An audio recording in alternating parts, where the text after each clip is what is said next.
Mohit, and this is the agreement that had been signed. So what the maintenance company contact lists, let's talk about those details as well. The contract had been issued to Ajanta Manufacturing Private Limited for 15 years. This contract was given to the firm.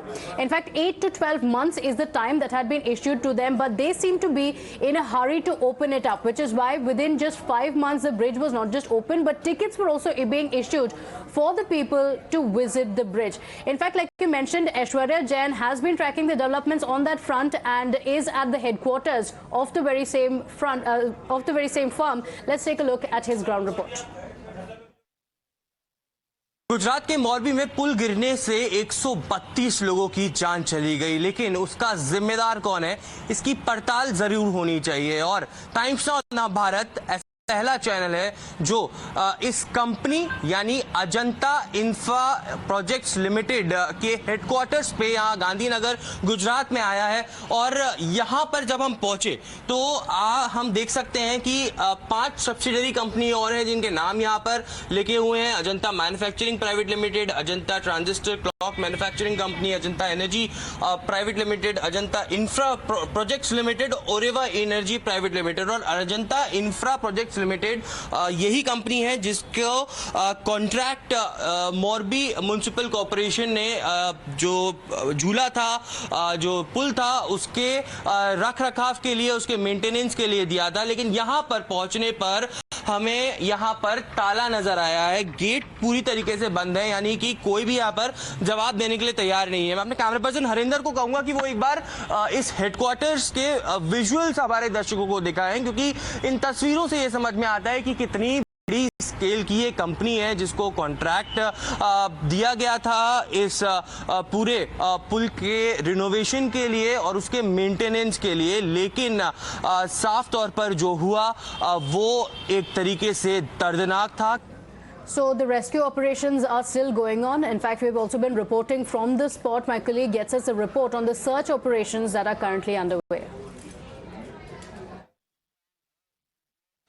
Morbi में जिस cable bridge की बात हम करें, वहाँ पर times now Navbharat की team पहुँची है और आप मेरे पीछे देख सकते हैं, ये वही पुल का रास्ता है जब कल यहाँ से लोग इस पुल पे बड़ी संख्या में पहुँच गए थे।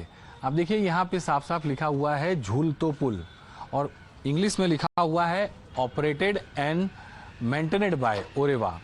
यानी ये ब्रिज जो है, जिस तरह से यहाँ पर कल बड़ी संख्या में लोग मौजूद थे और यहाँ से ही उन लोगों ने एंट्री की थी जो इस हादसे का शिकार हुए हैं।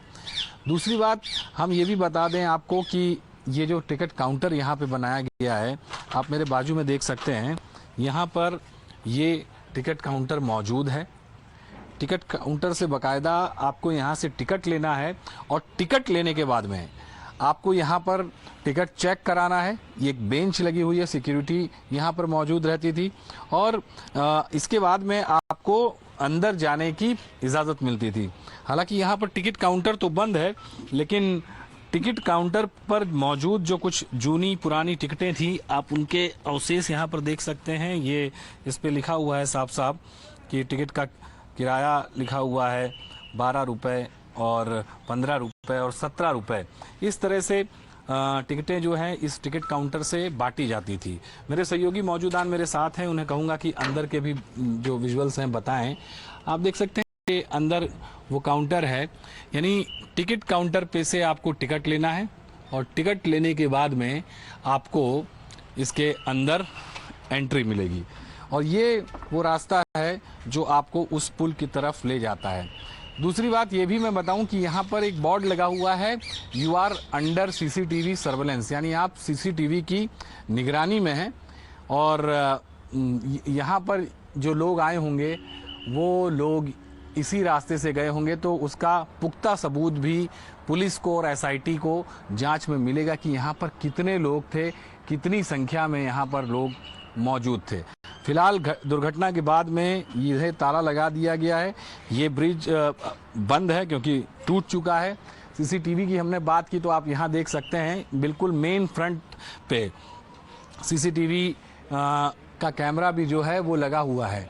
और यहाँ से हम बात करें तो यहाँ पर जब लोग आ रहे थे बड़ी संख्या में और इस पुल पर बेसब्री से जाने का इंतजार कर रहे थे। तो ये वो रास्ता है और ये लिखा है गुजराती में झूलतो पुल। और फिर से मैं बताना चाहूंगा कि operated and maintained by Oreva. So the rescue operations are still continuing at the spot. The details that have been coming in is that the company that was responsible for the renovation needs to be held accountable. As of now, there's been no official statement that has been released by the company itself. The FIR in the case has already been registered, and it also mentions this firm that has also been booked for culpable homicide. So the rescue operations are still continuing. The chances of survival for any others have now gotten bleak. The official numbers stand at over 130 people who have lost their lives. The politics over the issue continues to peak, with questions being raised on the state government.